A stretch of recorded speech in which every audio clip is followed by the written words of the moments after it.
Hello everyone, welcome back to my channel. तो कैसे हैं आप सब? Hope you are doing great. तो मैं फिर से आ गई हूँ। एक्चुअली ये वीडियो मैं बना रही हूँ जो मेरे जो भी वीडियो के नीचे जो कमेंट सेक्शन होता है उसमें जो क्वेश्चंस होते हैं एक दो, जो मैं सोचती हूँ कि चलो इनका जवाब देना ज़रूरी है और वीडियो में इनका जवाब देना ज़्यादा ज़रूरी है, क्योंकि बहुत सारे क्वेश्चंस मतलब बहुत सारे कंटिन्यू मतलब सेम क्वेश्चन होते हैं। तो मैं सोच रही हूँ कि मैं वीडियो में ही जवाब दे दूँ ताकि दूसरे लोगों तक भी ऐसे क्वेश्चंस मतलब जिन दूसरे लोगों को भी उनका आंसर मिल जाए।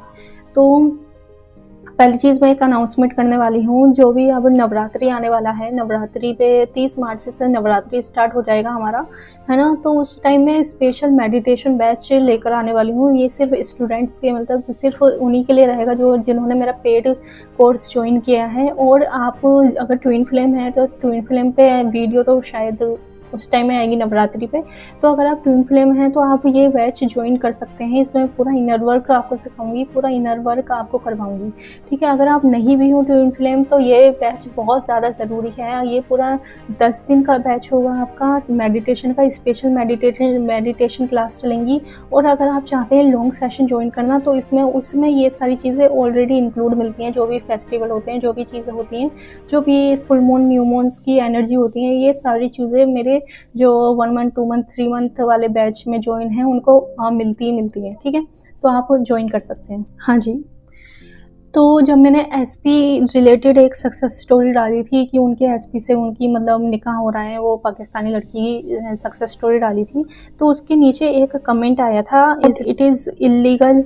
वो कहना चाह रही है मतलब मैं यहाँ कहीं पोस्ट कर दूँगी, यहाँ कहीं चिपका दूँगी, जो भी क्वेश्चन है। ये कहना चाह रही हैं कि क्या ये इल्लीगल नहीं है किसी की मैरिड पर्सन को मैनिफेस्ट करना, या फिर मतलब उसकी जो वाइफ़ है फिर उसका क्या होगा? मतलब ये सब ऐसे सोच रही हैं कि everything is possible in law of attraction but law of assumption but about moral and values. What about moral and values? तो इनका ये क्वेश्चन है। तो वैसे तो मैं इनको जवाब दे सकती थी यहाँ पे, बट बहुत सारे लोगों के क्वेश्चंस आते हैं ऐसे।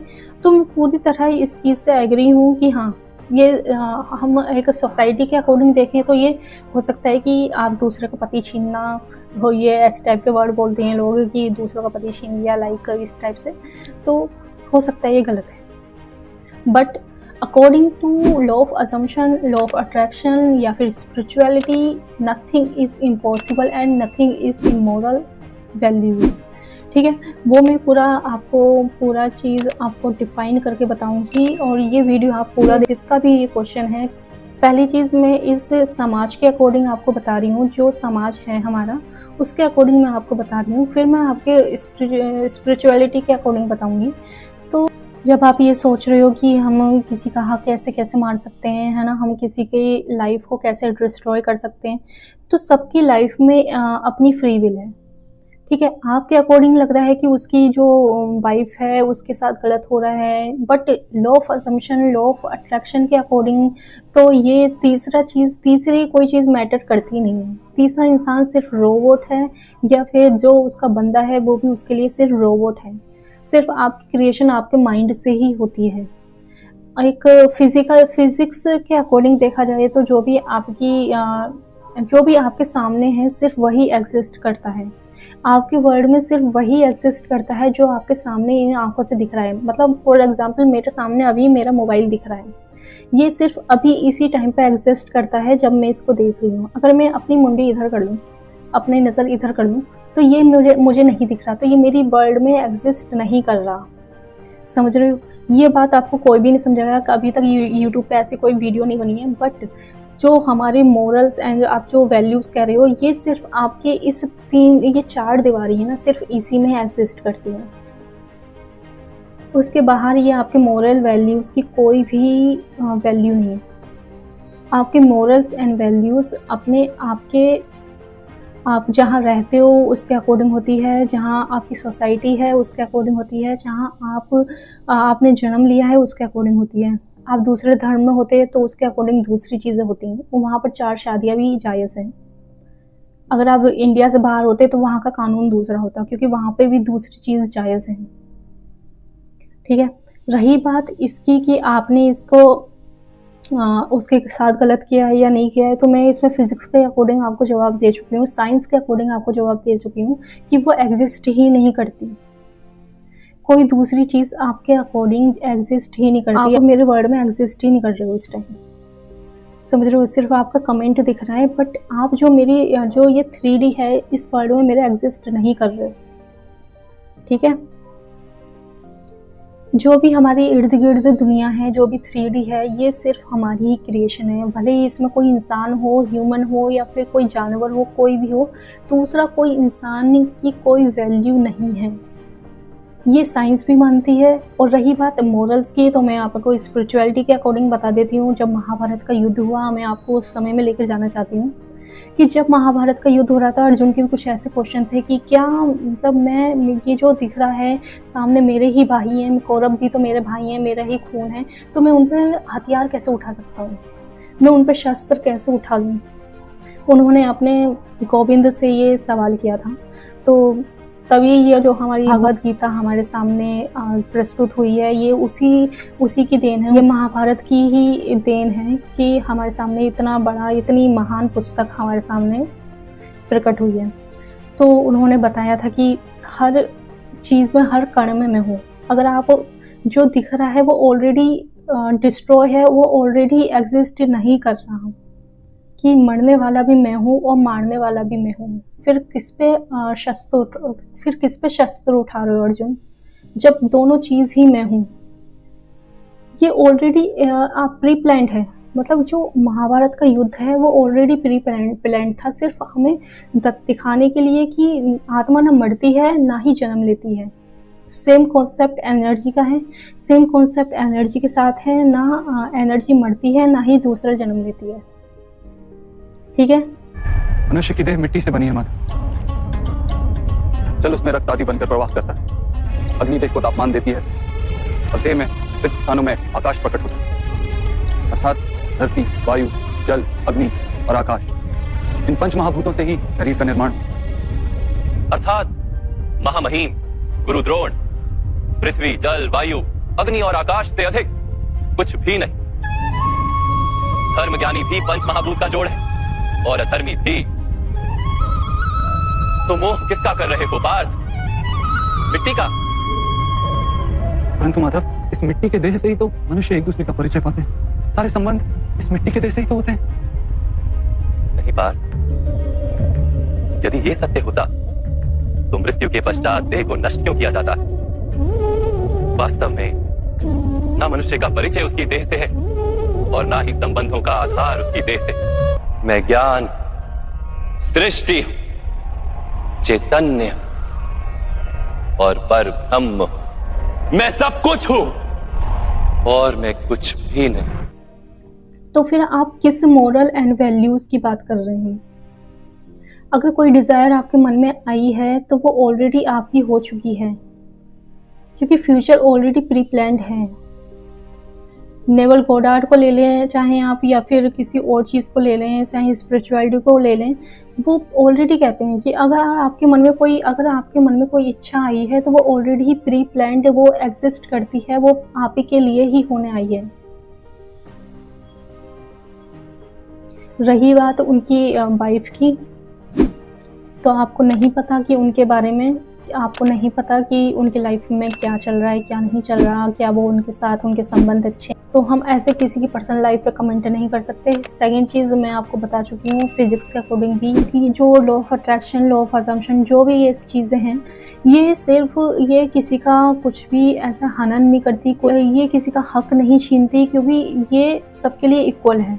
हो सकता है कि उनकी वाइफ को भी कोई और उनका मनपसंद हस्बैंड मिल जाए जो उनकी केयर करे, उनके लिए लव करे, क्योंकि उसको जो उनके हस्बैंड है उनको तो अगर वो सच्ची में प्यार करते, उनसे सच्ची में उनसे उनको लगाव होता तो वो किसी और के लिए होते ही नहीं, किसी और की डिज़ायर में आते ही नहीं वो, ठीक है? तो जो भी चीज़ होती है वो ऑलरेडी प्री प्लान्ड होती है। हम सिर्फ उसके लिए कर्म कर सकते हैं। कर्म सिर्फ आपका फिजिकल नहीं होता, बल्कि वो सोचने से भी होता है। हेलो गाइस, तो अभी मेरे साथ ये हो गया है कि मैंने ये वीडियो पूरी रिकॉर्ड कर ली थी, बट मैंने बाद में उसको देखा तो वो रिकॉर्डिंग हुई नहीं। पता नहीं क्या हुआ भाई, मेरा तो दिमाग ख़राब हो गया देखकर। उस कम से कम थी 20 मिनट की वीडियो, तो मैं इसे अब दोबारा रिकॉर्ड कर रही हूँ यहाँ से। अब पता नहीं लास्ट बात मैंने क्या बोली थी, तो चलो मैं देखती हूँ, थोड़ा एडिट कर लूँगी। हाँ, उसके आगे मैं ये बोलना चाह रही थी, देखो जैसे कि आप लोग कह रहे हो कि उसके लिए मतलब उसकी फिर उसकी वाइफ का क्या होगा, राइट? साथ कहीं नाइंसाफ़ी तो नहीं होगी। देखो ऐसे बहुत सारे मतलब कॉम्पिटिटिव एग्ज़ाम होता है, मतलब कुछ चुनिंदा सीट होती हैं और उस पर भी फिर मतलब लाखों बच्चे फॉर्म डालते हैं और कुछ ही लोगों को वो सीट मिलती है। फिर जो दूसरे लोग हैं जाने अनजाने मतलब उनके, वो फिर मतलब गलत कदम उठा लेते हैं। तो जैसे किसी ने गलत कदम उठा लिया तो फिर उसकी जिम्मेवारी कौन लेगा? फिर वो भी कर्म में आना चाहिए, राइट? क्योंकि बहुत सारे लोग हैं जो जिनको खाने को नहीं मिल रहा, और फिर बट जहाँ दूसरी साइड बहुत सारे लोग हैं जो पेट भर के खा रहे हैं और मतलब वो खाना वेस्ट भी कर रहे हैं। मॉरल वैल्यूज़ में आया ना, वो चीज़ भी मॉरल वैल्यूज़ में आनी चाहिए। और बहुत सारे लोग हैं जिनके पास बहुत कपड़े हैं पहनने को, और दूसरे लोग हैं जो जिनके पास कपड़े ही नहीं हैं, है ना? तो फिर वो भी मॉरल वैल्यूज़ में आने चाहिए। तो पहले तो मैंने बहुत डिटेल में बताया था पहले जब मैंने वीडियो रिकॉर्डिंग की थी, अब मैं दोबारा कर रही हूँ तो थोड़ी मुझे जल्दी जल्दी करना पड़ रहा है। तो कहीं ना कहीं ये अप एंड डाउन चलता रहता है, तो आपको आपकी रियलिटी में वही एग्जिस्ट करता है जो आप देखना चाहते हो, जो आप ऑब्जर्व करते हो। जिस चीज़ पे आप फोकस करोगे वो चीज़ बढ़ती जाएगी, और जिस चीज़ पे आप ध्यान नहीं दोगे तो वो चीज़ घटती जाएगी। तो बस सिंपल सा फंडा है, आप अपनी लाइफ में क्या चीज़ अट्रैक्ट कर रहे हो, क्या चीज़ को वैल्यू दे रहे हो, सिर्फ वही चीज़ मोरल एंड वैल्यूज़ को बढ़ाती हैं। बाकी दूसरी चीज़ का कोई इतना महत्व नहीं है, दूसरी चीज़ एग्जिस्ट ही नहीं करती आपकी लाइफ में, ठीक है? तो कल मैंने एक वीडियो डाली थी, उस पे ये दूसरा क्वेश्चन आया था, तो मैं सोच रही हूँ इसको भी मैं जवाब दे दूँ अभी। इनके क्वेश्चन का भी जवाब दे दूँ, क्योंकि बहुत सारे लोग होंगे जो जिनका सेम क्वेश्चन होगा, है ना? तो ये लिखती हैं, पर अगर हम भूल गए बाद में फिर डोमिनेटिंग थॉट कैसे बनेगा वो, है ना? तो इनका मतलब है कि अगर हम उस चीज़ को लिखकर भूल गए, क्योंकि वो वीडियो स्क्रिप्टिंग पे थी, मैंने उसमें बोला था मैंने कि वो चीज़ वो लिखकर भूल गई थी कहीं, मतलब फिर उन्होंने बहुत टाइम बाद देखा कि वो सारी चीज़ बाद में उन्हें वैसे ही मिली जैसे उन्होंने लिखा था, ठीक है? तो भूलने का मतलब क्या समझते हो? भूलने का मतलब ये नहीं है कि आप मतलब उस चीज़ को करके भूल गए हो, लाइक वो चीज़ फुलफिलमेंट ही नहीं हुई। आप चीज़ें कब भूलते हो? जब उस चीज़ से आप बोर हो जाते हो। आप अपने एचपी को क्यों नहीं भूल पा रहे? क्योंकि उससे आप बोर नहीं हो रहे, उससे वो कहीं ना कहीं आपके दिमाग में बैठा हुआ है। देखो जो चीज़ आप चाहे सुख हो या दुख हो, आप दुख को ही बार बार रिपीट करते हो, क्योंकि आपकी जो माइंड की टेंडेंसी है वो सिर्फ दुख को ही ऑब्जर्व करती है, दुख के साथ उसे मजा आने लगता है, ठीक है? लेकिन अगर सुख की बात करें, आप सुख को 10 बार से ज़्यादा, 10 बार तो बहुत बड़ी चीज़ कह रही हूँ मैं, अगर आप एक चीज़ को, एक सुख को बार बार रिपीट करोगे, आपको मज़ा नहीं आएगा उसमें। तभी आपने देखा होगा जो मूवीज़ होती है ना, सैड मूवीज़ ज़्यादा चलती हैं according to comedy movie. Comedy movie को लोग तो 1-2 बार देख के बोर हो जाते हैं, लेकिन सैड मूवी उन्हें बार बार दिखा दो, सनम तेरी कसम बार बार दिखा दो ना, वो उसी को देख देख के उसमें उन्हें वो मज़ा आने लगेगा, ठीक है? क्योंकि हमारे माइंड को मज़ा आता है, क्योंकि हमारा माइंड का जो कंफर्ट जोन है वो सिर्फ दुख है, दुख में उनको मज़ा आने लगता है, ठीक है? तो इसलिए कहते हैं कि आपको अगर मैं एक जोक सुनाऊँ ना तो आप उस पर हंसोगे, फिर मैं दूसरी बार वही जोक, सेम जोक सुनाऊँ, आप उस पर मुस्कुरा दोगे। अगर मैंने तीसरी बार वही जोक सुनाया ना तो फिर आप कहोगे पागल है क्या, कोई और काम नहीं है क्या? फिर आप ये कहोगे, ठीक है? लेकिन अगर मैं एक ही दुख बार बार आपसे बोलने को कहूँ ना, उसी के बारे में आपको सोचने पे मजबूर करूँ, आप उसको हर बार उसी फीलिंग के साथ एंजॉय करोगे। आपने देखा होगा शादी पे जो शादी की रिकॉर्डिंग होती है ना, तो महिलाएं अपनी सिर्फ विदाई की वीडियो को देखकर बार बार उसे रोती हैं और एंजॉय करती हैं। बाकी शादी के कितने भी फंक्शन हुए होंगे, उनको उसमें मजा ही नहीं आएगा। उनको बस लास्ट का पार्ट होगा ना विदाई का, उसी में उनको मजा आएगा, उसे ही बार बार देखेंगे, ठीक है? तो ऐसी ये चीज है, जो आपका जो भूलने की टेंडेंसी है, जो आप खुशी की कोई चीज भूलते हैं ना, तो वो तभी भूल पाते हैं जब हमारी माइंड को फुलफिलमेंट की एनर्जी हमारे माइंड को रिसीव हो जाती है, ठीक है? इन्होंने वो स्क्रिप्ट बनाकर वो जब लिख दी थी, वो जब छोड़ दी थी, तो उसका मतलब ये था कि वो उनके माइंड ने पूरी तरह एक्सेप्ट कर लिया, उनके सबकॉन्शियस माइंड में एक्सेप्ट कर लिया है। तो आगे इन्होंने लिखा है, इस बारे में शायद वो पूरी तरह भूल गई मतलब फिर डिजायर स्टेट में तो थी ही नहीं, फिर वो बाद में शायद ये कोइंसिडेंट है।